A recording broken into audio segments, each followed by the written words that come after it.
पेट भर जाने के बाद भी मिठाई या कोई स्वादिष्ट मीठी चीज देखकर हमारे मन में उसे खाने की इच्छा हो जाती है।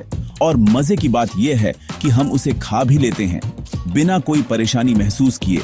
अब आइए जानते हैं इसके पीछे की विज्ञान क्या है। पेट भरे होने पर भी मीठा खाने की इच्छा क्यों होती है?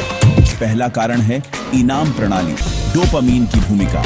जब हम कुछ स्वादिष्ट खाते हैं, खासकर मीठा, तो हमारे मस्तिष्क में डोपामीन नामक रसायन निकलता है जो हमें खुशी और संतुष्टि का अनुभव कराता है।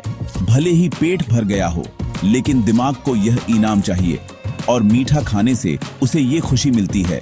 इसीलिए पेट नहीं बल्कि दिमाग चाहता है। मीठा दूसरा कारण है स्वाद विशेष संतुष्टि। जब हम एक ही तरह का खाना खाते हैं, जैसे दाल चावल या रोटी सब्जी, तो उस स्वाद से हम संतुष्ट हो जाते हैं। इसे कहते हैं सेंसरी सैचुरेशन। लेकिन मिठाई का स्वाद बिल्कुल अलग होता है, नया और आकर्षक।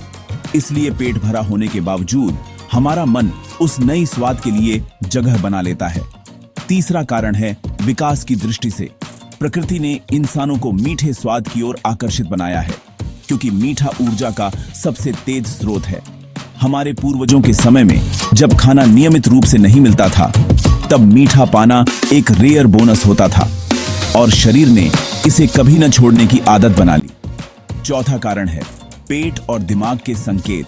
पेट भरने का संकेत हमारे मस्तिष्क तक देर से पहुंचता है, लेकिन मीठा खाने की इच्छा तुरंत पैदा होती है, खासकर अगर वह आपकी पसंदीदा चीज हो।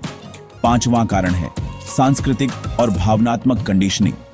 भारतीय समाज में भोजन के बाद मिठाई एक परंपरा बन चुकी है। मुंह मीठा कराओ। इससे हमारा दिमाग आदतन खाने के बाद मीठा चाहता है।